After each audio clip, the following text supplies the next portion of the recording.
Okay. It is 6:30. We'll call the Planning and Zoning Commission for September 20th, 2023 into order. I'll go with the roll call, please. Mr. Harriman? Here. Mr. Schwank? Here. Mayor Carney? Here. Mr. Adler? Here. Mr. Gaskowitz? Here. Approval minutes from our meeting on August 16th. Motion to approve as submitted. Second. Mr. Harriman? Yes. Mr. Schwank? Yes. Mayor Carney? Yes. Mr. Adler? Yes. Mr. Gaskowitz? Yes. Okay. Moving on, communication, planning and zoning, Mr. Hutchinson. Thank you everyone for being here tonight. I want to introduce some of you probably, well, most of you probably know Denton from Parks and Rec, and he has got some members of the Tree Commission with us tonight. The Tree Commission is going to start taking on our landscaping plans, reviewing trees for developments and everything that comes in front of us. So when we get those plans, we'll send them a copy, and then they're going to write some recommendations on trees, spacings, type, everything that they review as far as the trees related. We'll get those back to you guys for recommendations. But I just wanted faces to match faces here, meet faces, and Denton, if you want to kind of give us a little background of the Tree Commission. I know we've had one that it went away for a long time, and now we're back in action. Yeah, so we. Yeah. I'll be fancy instead of. Yeah, so we the major kind of push behind all this was we wanted to become a Tree City USA, which we've never done before. And one of the requirements of that is to have a tree commission or a tree board in your city. So that kind of rolled into a whole bunch of things and a lot more stuff than what I realized what a tree commission actually does. So our thing actually going in front of council coming up here, we're going to have a new tree ordinance to replace our current one that kind of is more in depth and updated. And then following that, we're going to kind of be working with you guys in the future here, kind of, as you mentioned, reviewing landscaping plans, making suggestions and things. We're drafting a sample tree or recommended tree list right now that we're going to put together so developers they can go ahead of time and pull that up and kind of get an idea of what kind of things we'd like to see. And then I think we're going to look at doing in the future here, making some recommendations to the zoning code, just changing small things like spacing distances and stuff based on best practices. We've been working with ODNR. We have a forester who's been working with us who has some really good information about what is kind of the best way to do things. So other than that, we want to introduce everybody real quick. You guys want to stand up and introduce yourselves? Put me up spot. Eric Price? Holly Sue. Mary McGrath. Christy Seifert. Yeah, and I think we have one more gentleman who's not here tonight, Tim Mikulasewicz. I don't know, his name's very hard to say. I always get it wrong. Yeah, we appreciate you guys having us out. We're probably going to pop over here and do some of our own work here while you guys go through this, but we're looking forward to working with you in the future. So they have some, they're going to be reviewing our tree preservation ordinance section in our zoning code, so they'll go through that and make some recommendations, and then here in the future, we'll bring that there, and we'll get that updated and cleaned up. Cool. Any questions? Well, sidetrack, three more for you, and this goes back kind of probably before you were even on there. Remember we talked a long time ago about like the soil? Remember? Yes. And that was kind of going to like a side, not putting in the zoning code because it's going to be kind of, I want to say site specific, but kind of development specific. And then I think that kind of morphed into landscape and trees. Is that some get pushed kind of more on there? It probably will not be, something over it'll be here? more in the development standards that we'll set up. It'd be separate from the landscaping. Okay. Because it'd be more of a site specific before we can get to landscaping. Just So- curious. For Tree Commission, a resident came and presented and said, to help with conservation practices, asking developers to put back about, his recommendation was 4 inches of topsoil to help with landscaping and that. So that's where that kind of came from, but thank you for bringing that back Yeah. up. So still back up. Oh, yeah. Any questions or anything? No? Thank you for your Thank work. you. Thank We're gonna Appreciate all it. pop Thank you. over here. Thank you all. Cool.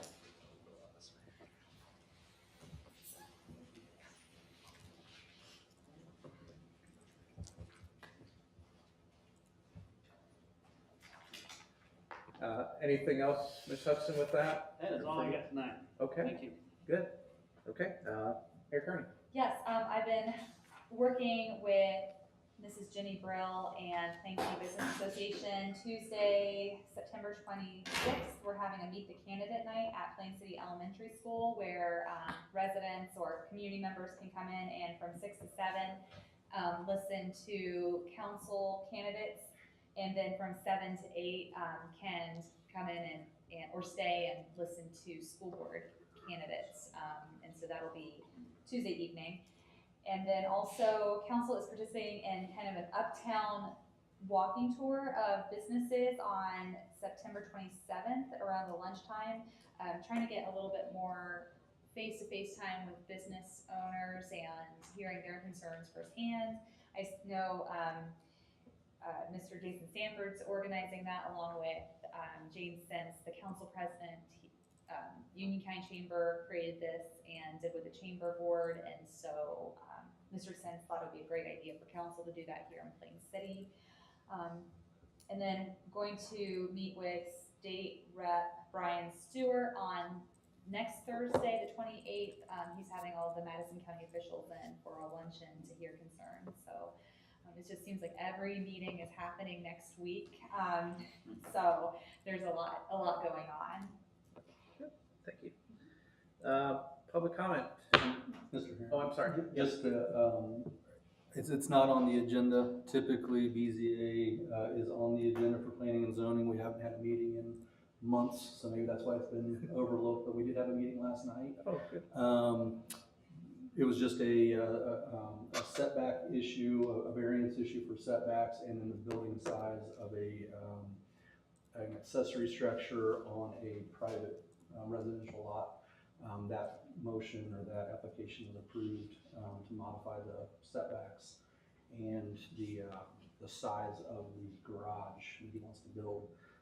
A lot of it due to the size of the lot, the shape of the lot, and the current placement of the home on the lot. And then the size issue was just because of the smaller size of the house compared to the larger size of the garage. So, but anyways, it was approved last Okay. night. Good. I see that was your first one this year, wasn't it? Second. Oh, second. Okay. January and last night. All right. Okay, with that now, public comment. Anybody here from speak? Okay. Old business, nothing to continue with that one. So moving into new business. First item is PUD 23-9, Final Development Plan, Marion Reserve for Wilcox Communities.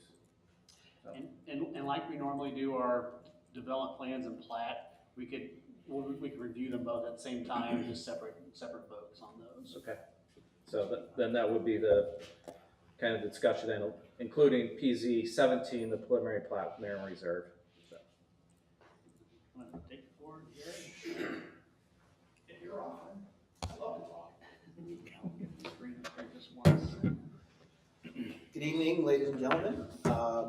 Feels like it's been a long time since I've seen you guys. Mr. Adler, nice choice of shirts. Very bold. Thanks. My name's Gary Smith, 720 East Broad Street, Columbus, Ohio, a G2 Planning and Design, and I'm here to represent the developer, Wilcox Communities, in our final development plan application. One of the things that we did want to say, we've been spending a lot of time kind of going through the engineering side since we last saw you, went through the zoning. We've put in a lot of time kind of working with the staff, city's engineer. Everything has been going really well. Got a lot of comments. The city's been great to work with. So we're very happy about that. It's actually been a lot smoother process than it is in a lot of other places that we've worked. So you guys should know that. That's compliments to the city and to the staff that they've done a great job. So one of the things, I just wanted to kind of just run through this briefly, because I'm sure you guys may have some questions as well. Does this work? Yep. So everybody's familiar with the project at this point in time. If you recall, we're a mixed residential development. We're broken down into 3 sub-areas. The attached homes for empty nesters, multifamily, the patio homes, and the single family. So when we last met, this is ultimately the plan, this is the last plan that you guys approved and reviewed. And since that time, we've tried to keep everything pretty much as close as possible to what you guys approved last time, with the exception of a couple of changes that we've had to make from an engineering standpoint. One of the big changes was, if you recall, the last time we were here, we did have a gentleman, a neighbor, farmer, express some concerns over the stormwater that kind of flows through the site. That's something that always piques our attention. It's something that we had to go investigate a little further. We did find out that there is a lot of acreage that actually does drain down through here, and there's a drain tile that empties right at the site. So, we have to accommodate all that stormwater one way or the other. And where that goes right now, am I allowed to step away? Oh, yeah. Where that goes right now is it essentially kind of comes through here and works its way through the site and then goes kind of up in this direction. And so we were really left with a couple of options, because we had to deal with that overland flow from a flooding perspective. And it really only becomes a problem for us in very, very extreme rains, but it's a large volume of water. And so we were really looking at two different options. One, can we create some sort of a flood routing or a swale through kind of the open space? We toyed with that for a while, but in reality what it did was it really just diminished the usability and the effectiveness of the open space. It was very difficult to kind of get the water through there and in between the houses. And so what we ended up doing was essentially just pulling the houses along the west side and the north side back from the property line, so it gives us a little bit of extra separation, and then creating a swale there for that emergency flow. Now, I think the calculations really show that that's only going to happen once in a blue moon, but we have to be prepared for it when it does. So most of the time, it's just going to be a grass swale. It's going to sit dry. It's going to be mowed, and it's going to have landscaping, around the perimeter. Those kind of things. So that was one of the major changes that we had to make to accommodate that. And then another change just recently, and this isn't in your packet, but one of the things that I think the engineers and staff have been talking about is just kind of this connection here, and how this kind of runs through, and the concern of just kind of this long straightaway. And so we made some additional changes just recently, and this doesn't necessarily show up in your packet, but it's kind of a minor change. So instead of having the road kind of come straight through, what we've decided to do is make this road come up and around, and make this road kind of come down into it. And so we'll be kind of working with staff to make those final changes. It really shouldn't affect anything else in development in terms of the landscaping or anything else. It's just a minor change kind of in the road network that will allow us to kind of slow down traffic a little bit. Creates more traffic calm. So this is just a real quick, how'd that slide get in there? Is that part of what I sent you? Yeah, so that's just the cleaned up version without the red line. Okay. Yeah. Cleaned up version without the red line. Here we go. So that's the new version. And so this is what the road network will ultimately look like. All right, there we go. So from a landscaping perspective, we tried, again, to stick very close to what we promised you in the preliminary development plan process.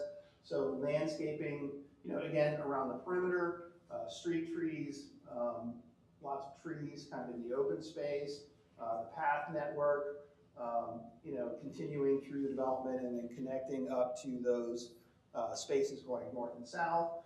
And then, that path network also now connects basically from the very west to the very east, like we talked about in our meeting.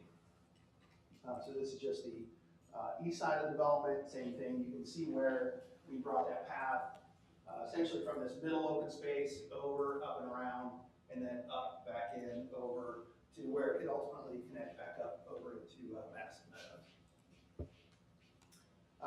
You can see, get kind of an idea of the entry landscaping here, and then the landscaping for the multifamily piece of it. As you can see, extensive landscaping, and paths continue. Everything here, layout is essentially exactly the same. is what we submitted. So nothing's changed. You know, there wasn't anything in the engineering that really forced us to change anything there. Just an example, this is the clubhouse as it's laid out currently with kind of the back patio, the bocce court, seating areas, the community garden. And then just an example of the signage. I didn't put the full landscape set in here. If you have questions, we can certainly go over it. But Derek told me to be brief, which is really difficult for me, so I had to thin it down a little. Again, signage, columns, fencing, an example of what we're doing here. Just some of the landscaping details. The mailboxes, again, decorative mailboxes, slope cap. I think we talked about that, our planning commission meeting, benches. And then the pavilion and the patio home area, an example of that, some landscape details. And then we have architecture for the multifamily. Chris Moore is here from Wilcox, so if you have questions on the architecture for the multifamily, I think he'd be more than happy to answer them for you. The other thing that we were kind of proud to announce tonight is that, you know, last time we were in here, we still didn't have a developer partner for the single family homes and for the patio homes. I can proudly announce that that has been made. That will be Schottenstein Homes. And we have Steve Schottenstein here, who I'm just gonna have him come up, just say a few words about his company. And you know, he can talk about his product. We have a couple of slides here. But this is a huge deal for us because it brings a level of certainty kind of to the project and a quality of product that we all think that the city or that the village is going to be very happy with. So, Steve, do you want to say a word? Thank you, everybody. My name is Steve Schottenstein. We've been in business, my partner and I, Paul Koppel, about 15 years. Our office is in Gahanna, and we would love to build in Plain City. The two products we're talking about, one is a empty nester cottage type home, which you can see basically a 2-bedroom home, and it's maintenance free living with a board and batten exterior look, which comes across very well. The homes from the outside will have planter boxes, a lot of them, strong elements in the front. The garage is pushed back, so it does not accentuate the garage, and people will enjoy living in them. They all have porches or covered patios, depending on the style of the home. But again, designed for empty nesters, maintenance-free housing. Our single-family homes, again, almost all of our homes will have some sort of covered porch or covered front patio covered. Some of the homes in the single-family will be shared by Trinity Homewood. We will be the predominant builder there. And these will be designed for families, or could be empty nesters, but mostly for families, these homes here. We try to think we build a good home. We stand behind it. My name's on the door, so we want to make sure we do a good job, and we have a very good warranty. If you want to check us out with the various developments that we build in, we do what we say. If you're familiar with Jerome Village in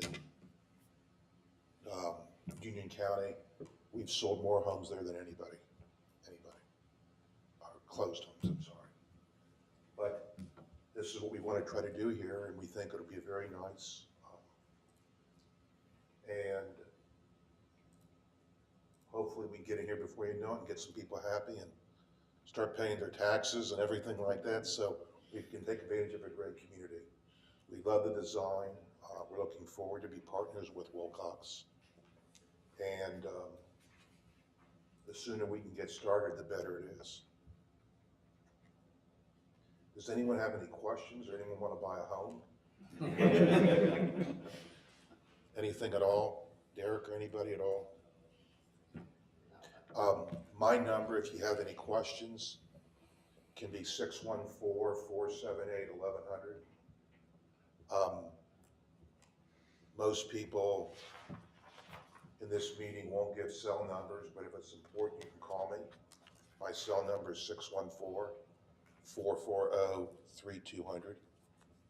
I will call you back. I live in Bexley, the cell phone reception is not the best there, but I'll get back with you. Any questions you may have down the road, or even a good idea. We're open to anything, and any idea is a good idea. But most important, we're looking forward to build here, and hopefully you guys will be very proud, and we'll be very proud. Any questions at all? The audience, any questions? Okay. Thank you very, very much. Thank you. Thank you, Steve. That's it. That's the end of our presentation. They told me to be brief, so we're just happy to answer any questions that you have. We got the whole team here, engineer, both builders, so fire away if you got questions.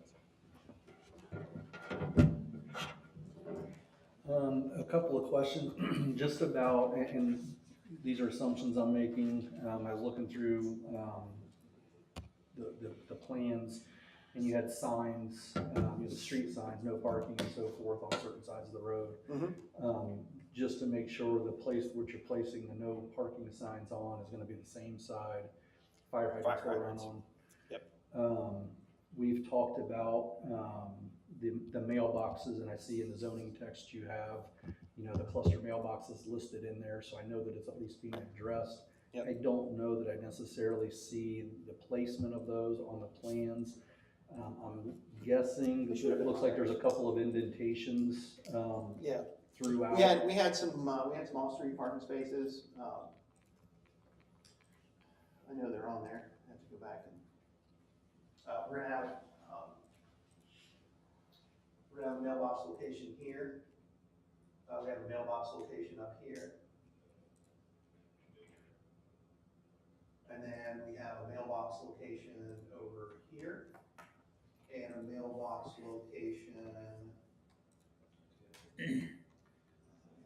By the big pond in the southeast. What's that? I'm sorry. By the big pond on the entrance road. on the Yeah, south. up in the front. So And I here's- thought that that's what those Oh, indentations, down here. Sorry. I thought that that's what those indentations were in the roadway. So that's fine, I'm glad that it's been accounted for. I will note, I guess,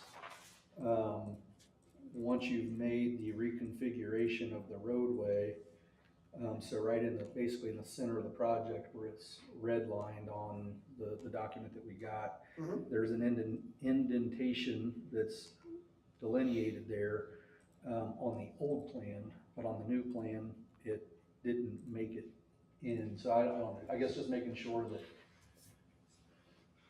all of those are accounted for. Talking about, what did you say, indentation? I don't know, on this Oh, drawing, for the mailboxes? yeah, Yeah, the mailboxes are gonna be, if they're impacted by that, they'll be relocated, we'll just slightly move over. Perfect. Yeah. and then with the realignment of the road, I mean, obviously that's gonna change the landscaping plan that's been presented. Yeah. The street trees mainly, and the street trees and the small pocket park. We'll have to reconfigure that. Right, and that's the pocket park is basically what I was talking about, there's a landscaping, it looks like there's I don't even know what kind of a feature it It's is. the pavilion. Yeah, so there's some things going there, on the plan that we have, but obviously with the realignment, it's gonna change the look of that, so. Yeah. Has there been any thought into that? I mean, you changed the road, but we don't have an update, or I don't have an update. Right. We just made that change, so we're gonna go through and revise the landscape plans over the next few days here to kind of reincorporate that, and we'll get that back to Derek. Yep. But the plan is, so if you look at kind of this, really, the only thing that's gonna happen out of this is now that this turns down a little more, all this is really just gonna rotate a little bit. So it's gonna be functionally and essentially the same, the elements are gonna be there, probably the same amount of trees, same amount of path. it's basically just gonna turn a little bit so that, this pavilion right now is kind of oriented on this corner, but as you, but now, so that pavilion that was kind of facing this way is just gonna rotate here. It's actually gonna make this a little more symmetrical because now we have more of a triangle versus before it was, a little bit more kind of up. So that pavilion can sit here and then the rest of the landscaping can go around.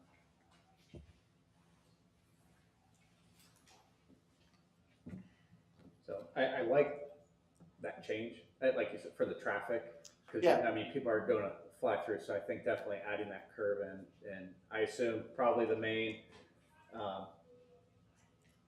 guess the entrance into where the first phase, is that gonna be, just a stop on the north side, I guess, when you come on the State Road North, where it first joins, Forest Road East, is that gonna be a three-way stop? Is that just gonna be, yeah, I'm just, as you come in.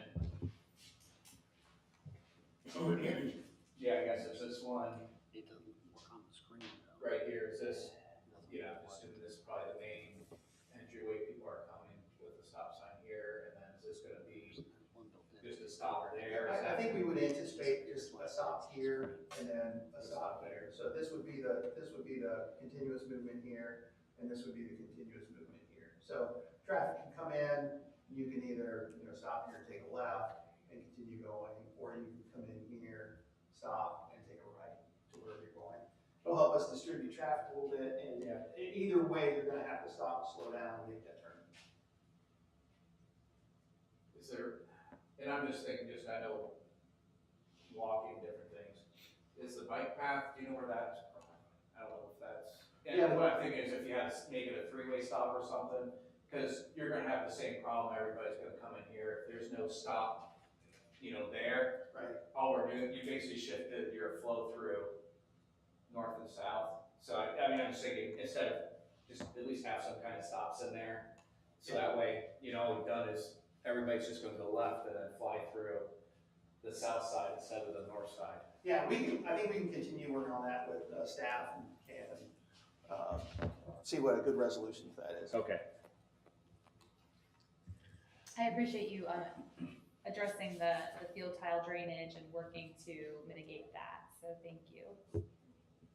And everything else looks very standard to what we've seen previously, so I have no issues or questions.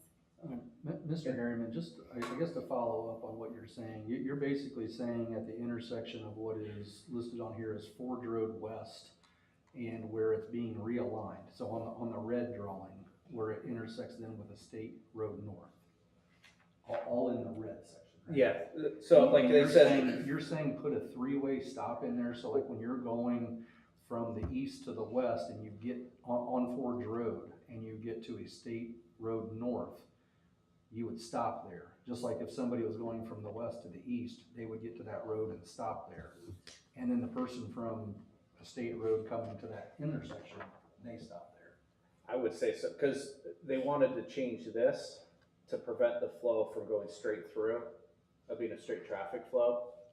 I would assume basically, I think people it's- are flying through, and if Yeah. you shift it here and you have a continuous flow, all you've done is basically move your problem to the south side instead of the north side. I hear what you're saying, and I don't 100% disagree with you, but with the curvature of the roads there, that helps with the traffic calming, and to slow the traffic. So like where they were a State Road North and it was just basically a continuous, straight road with like a slight bend in it, I agree that could have been, and that's what Gary was saying, that could have been that fast-paced road or whatever, but the way they've switched it, and you're coming around, you have to go around this curve, and you're coming around that curve into yet another curve, I think that inherently slows things down. And I think, like from my perspective with three-way stops, and I'm all about slowing down traffic, okay, I truly am. But my perspective with three-way stops, especially like in a middle intersection where there's, like there's no, if you're on the straight road, it's like you come to a stop and you're wondering like, why am I stopping here? This is really weird. And what people typically do is they, you know, pull up and they California stop it, and they treat it like a yield sign rather than a stop sign, and then people are calling the police saying, people are running the stop sign all day long. And then it just becomes a continual battle of like, why is there a stop sign here? And I Randy looks like he understand wants why to you're talk. saying. I say, what- Randy, he can add in, and I was just more thinking of the path, and I just don't know where the path structure is. So, like, the bike path. You're more concerned about getting, if people are on the bike path, multi-use If trail. that's where the getting bike path across. is of making, you know, kind of the three roads, you know, Pedestrian kind of the crossing. interchange, it just. We can look at Just, the, pede- I'm comfortable with staff just looking at it, making sure. We can look at the pedestrian crossings, The but I- pedestrian crossing. I agree with Tom on the three-way stops. I don't think that makes sense from a traffic flow perspective. If it makes sense on a pedestrian, we can take a look at it. Yeah. But if we think we need something for pedestrians. And that's, I just couldn't see that with that one, just how that would flow. When the bike path comes in further south than that, I think when you look at the drawing, right, because the bike path is through the main green space I know in the the middle. one goes and then south, comes I just don't through. remember what you had on the Yeah, north side. initially, when we, in this plan, you know, we had a bike path that basically came up to the sidewalk, so this was sidewalk connection. The actual path connection to get from, you know, here, this open space over to here, was actually through the open space and around back here. So, these would be just, straight sidewalks. We'd have kind of a connector sidewalk here, so, you know, you wouldn't have to walk all the way around if you were going in this direction, but, Right. yeah, so, But really, that's kind of the path network, the main connection to be kind of relatively undisturbed, if you would, or relatively unimpeded, was gonna be kind of through here with the leisure path. And then, and I just learned this the other day, so, and I didn't get a chance to see, and I don't even know where it would be. And this was, I was going around with our water folks, is, I know over at, Darby Field, sorry, too many Darby Fields, Darby Station. When they do like their testing of the, just of the water, they're like little green boxes, I don't know what they're called. But I know they like, he was just saying that they did a good job over there, so he doesn't have to go when they have to do all the testing for the water, go into people's residence and check. And I know this one would kind of be at the far end of the water system, which is where they like to check, you know, the chlorine levels and everything.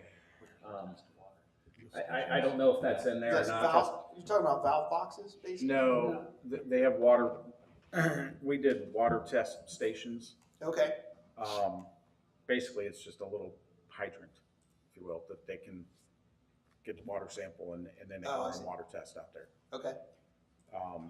We can look at that if, Yeah, it's not required. it's not required, it was a request of the water superintendent at the time. Okay, So I think we put 2 or 3 maybe out there. What Mr. Harriman's saying, because this is on the outside end, the outside loop of the Right. system, doesn't Right. make sense to include that. Right. That's what you're saying. Right, he was saying that they like to test, you know, because, you know, they want to see how the treatment is, kind of basically, because at least right now, this kind of be probably about the Far end of farthest. the And distribution system. so, you know, I know he was saying they like to go down there, you know, so that way, you know, kind of, obviously, if it's good samples at the far end, you would have, you know, Yeah. figured out Yeah, everything's 'cause good. right on now, that side. typically municipalities that don't have those test sites, they just have a kind of a randomized group of houses that they regulate, they're on a schedule. So at each point, they know where their system's at, where the loops and the close-ins are, and they just schedule yearly visits to those houses they go in. They have to use the same faucet every single time. I mean, it's I learned a lot of this when I was running the water plant in Clark County, but it's pretty precise.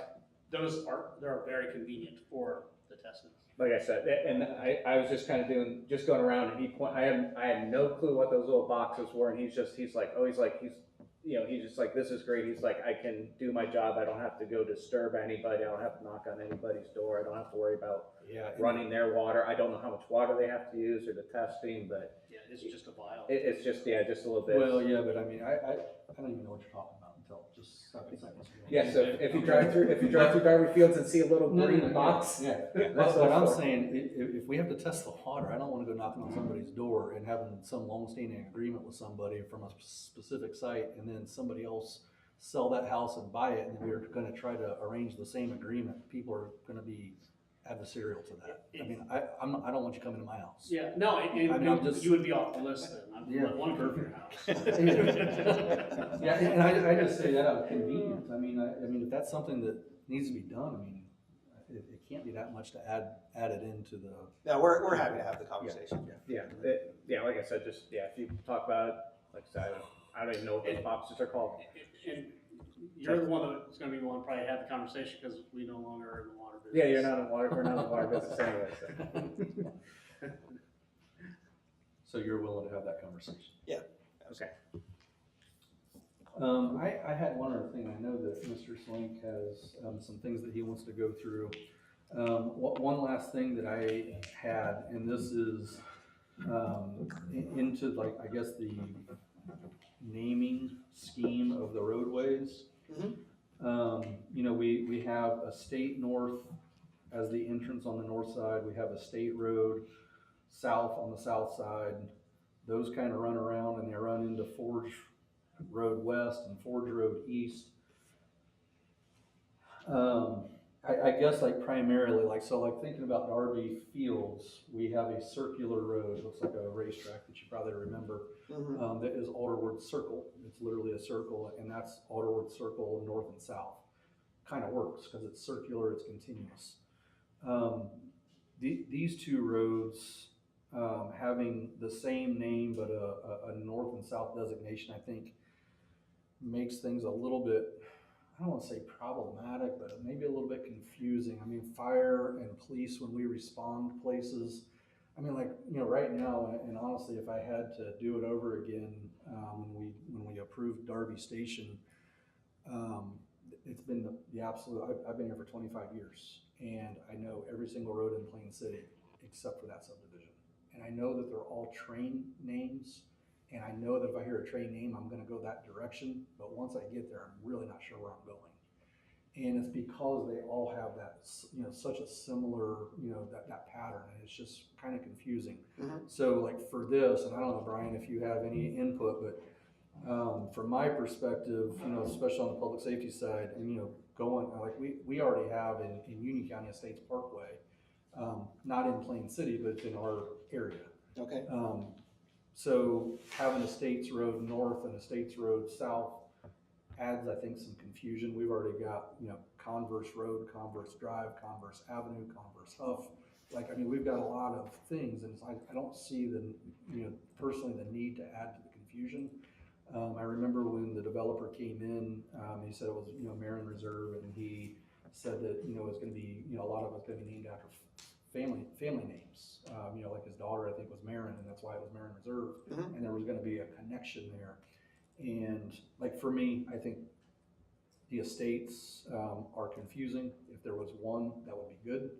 To me, I can't speak for everybody here. And then the Forge Road East and West, I guess I have a little bit of a hard time following why it needs to be designated East and West. Like on the east side, there's gonna be about 11 homes or so, and then on the west side, there's gonna be 70 homes. I don't know what the number is, I didn't count them. But I guess, like, why the delineation for Forge Road East and West? And I'm guessing that it changes that Reserve Road. And to me, that, Seems like you have something to say. to me, that also is just a little bit of, I don't know, maybe a little bit more than what it needs. Yeah, so Tyler Jackson, I'm with the civil engineer on the company, or on the project. Back in the original road designation, there was just a state road, because if you guys remember when the project originally happened, it looped all the way around. Then we added connections to the west, and Sanctuary Road connects to the north, and then Forge Road used to connect all the way around. With the double connections of Forge and Estate Road North and Estate Road having an intersection now, for instance, if Forge Road was one word, you have two intersections of Estate Road and Forge Road. So emergency personnel don't necessarily know which intersection that the incident would be at. So that would be the reason of the designation of east, west, north, south, is to direct emergency personnel. Tom, I think the easy answer is, as we're working through whatever the rest of the engineering items are with staff, we can certainly have a conversation with the fire department. I don't think the nomenclature, anybody here is completely set on it, so if it has to change, we can change the street name. Perfect. Jaskowitz Road has a nice ring. No, it does not.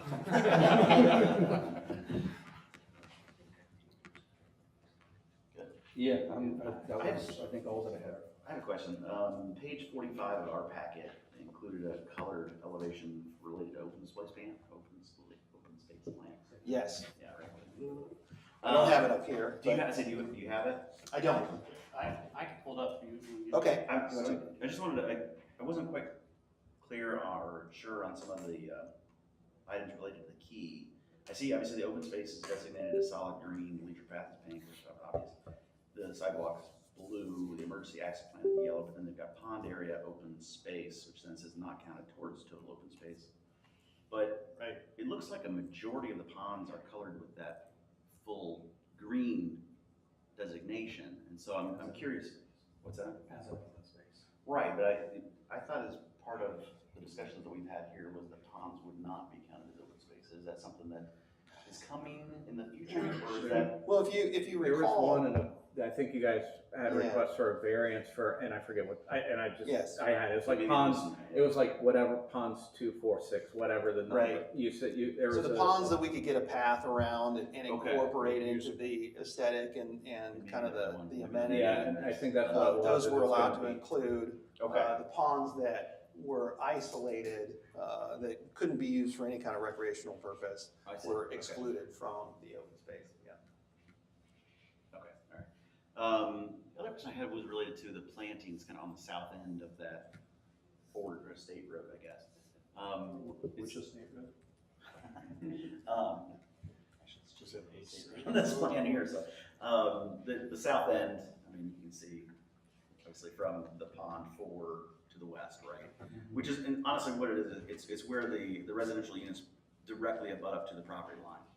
Right here? Yes, exactly. I mean, all the way to the west there, All you the know, way. that line there. Yeah. So that's really the only section that doesn't have a buffer. Right. Did we talk about that in a previous meeting that maybe not? Because that seems a little weird, and I mean, just because the rest of the property has buffers, but that only one section doesn't. Right. And then when you've shown it in the landscape plans, it seems like there's an effort to plant trees, but realistically, even the plans kind of show the trees being off property. And so. Yeah, if you recall, so when we initially went through this and, the zoning, actually none of that buffer existed to the north and to the west. We incorporated that. And that was some of our comments, right? Yeah, we incorporated that to accommodate the flood water, not to install a buffer. Okay. So back to my conversation earlier, we had to pull those houses off of the property line to allow that stormwater, all that stormwater that's coming from off-site to basically go up and around. So this is essentially, it wasn't essentially designed as a buffer, it's basically one long swale that allows that stormwater to flood route in extreme flooding situations. So it was really the only reason that we removed that, because to pull that down, we actually had to crimp down the open space a little bit. We weren't really excited about that, but it was a better solution than routing the stormwater through the open space, which was our only other alternative. So initially, we had just included for all three property lines, essentially landscaping right along the backyard, additional landscaping and trees. And so that remains on the south side. Okay. And on the north side, that landscaping is actually in the same place. It just ends up being on the other side of the. So you do intend to landscape the back of that individual lots then? Yes. Okay. Yes. Okay. Something you said there just kind of struck me though. So the buffer that's installed in today's plans is really related to shedding water. Yeah, it's not really intended to be a buffer. It's Yeah. a swale. It's a stormwater swale. It's a swale. So is it build up? So what's that? It's built up like it's earth. It's like an earth. No, it's down. It's Okay, it's so a depressed area. Yep, Yeah, okay. it's a depressed area. Got it. Okay. So, and that's going to be, it'll have under drains through it. So, you know, the times that it does get water in it, you know, obviously we want it to drain. We don't want it to stay wet in there. Right. It's really just there for that, you know, once in a while heavy storm that has to accommodate all that water that's kind of coming from the west, you know, through the property today. we have to make sure that gets where it's going. Got it, okay. And will that be, how's that gonna be managed? Like you said, guys mowing, is that HOA handling that? Is that? Yeah. And I know kind of with the single family and, you know, kind of 3 or 4 different, or 2 or 3, 4 Yeah. different partners in there, I guess. It'll have to be the HOA that ultimately manages that.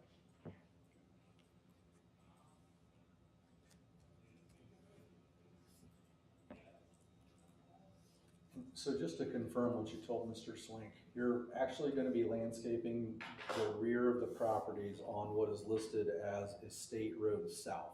Yeah, So the that one south the one property that line. backs out. Yeah. You see it there? Yep. Here's the landscape plan right here. Yep, Yeah. there you go. So yeah, those will all be basically right along that property line to help create some additional landscaping and some buffer there. Yeah, I was just seeing some of this, and it's like, Now, one of the things that, I guess more my pet peeve, we'll see what the group here thinks, but, more of the development standards on the sub area C for the single family homes. So I see like the side yard setback, you have 6 foot, you know, each side, which is pretty close to what our code that we were working on. I know this doesn't fall under it, but pretty close. I think we had 13 feet, this would be 12. But I know it does have the 2 foot allowance for fireplace bump outs or anything like that. Yeah.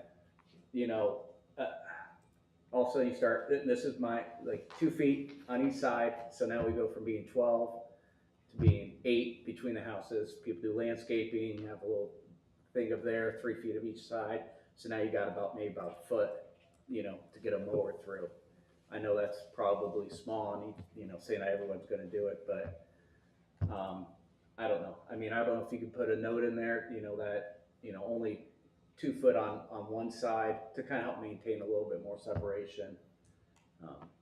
In terms of like landscape So, beds? so or- side to side houses, you know, that the 2 foot bump out can only be, you know, you can't be on Both homes. both homes on the inside. Oh. You know what I mean? Yeah, Say, hey, we'll do 2 directly foot, opposite one do another. directly opposite, you know, so if you have a 2 foot, you know, it's, you know, not going across, so, you know, we kind of maintain a little bit of that buffer, because, you know, that's, the residents that I talk to, everybody around here is, you know, everybody talks about the side yards, just everybody being on top Right. of each other. So I know this one, at least, you know, getting a little bit of that gap in there Right. on it. Makes And some I know sense. looking at them, you know, they're pretty, compared to some of the other lots are a little bit wider. I think the minimum was 60, is that what I saw? Yeah, I think so. I think so. So I think, and I don't know what the home sizes are, but, you know, I know compared to some of our lots that are smaller to 50, I think obviously we're gonna have a 10-foot lot. Right. So it may not even be an issue, I don't know, in the home design. Yeah, some of the houses the footprints may even be narrower. I mean, Right. it's on a 60-foot lot, and you take 12 feet out of that for the side yard setbacks, you know, that still leaves you It's with still a a pretty- 48-foot wide pad. You know, some of the houses, you know, may be like a standard typical 40-foot wide, yeah. What's that? Yeah, and that's what I was gonna say, the bump outs, we can control that as we go through, you know, the individual permits for the houses, just to make sure that those things don't occur on the same side. You know, back to Okay. back.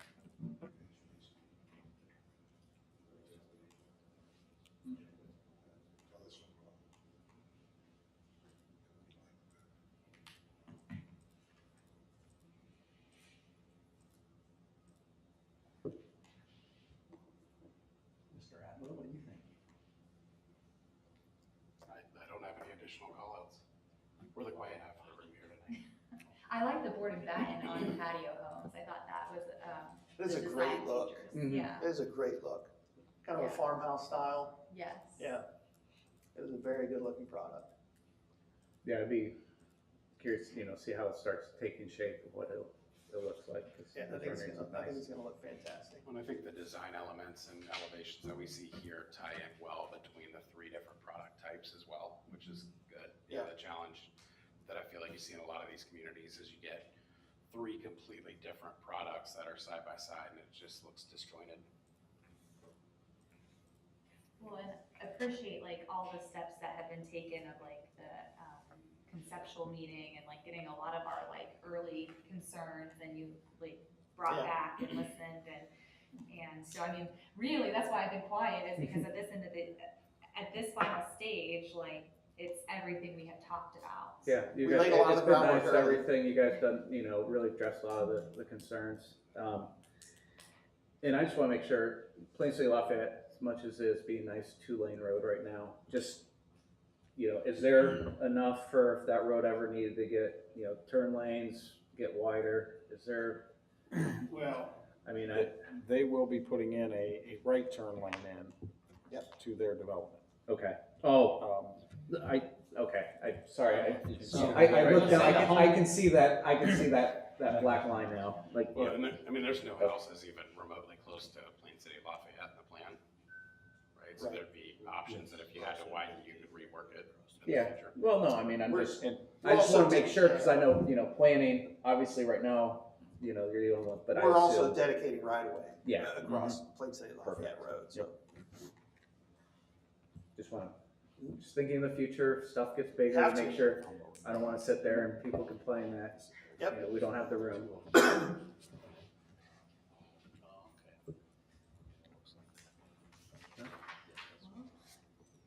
I mean, I once got, I think as the mayor said, just thank you, I mean, I appreciate all the design elements have really worked well with the commission here coming through.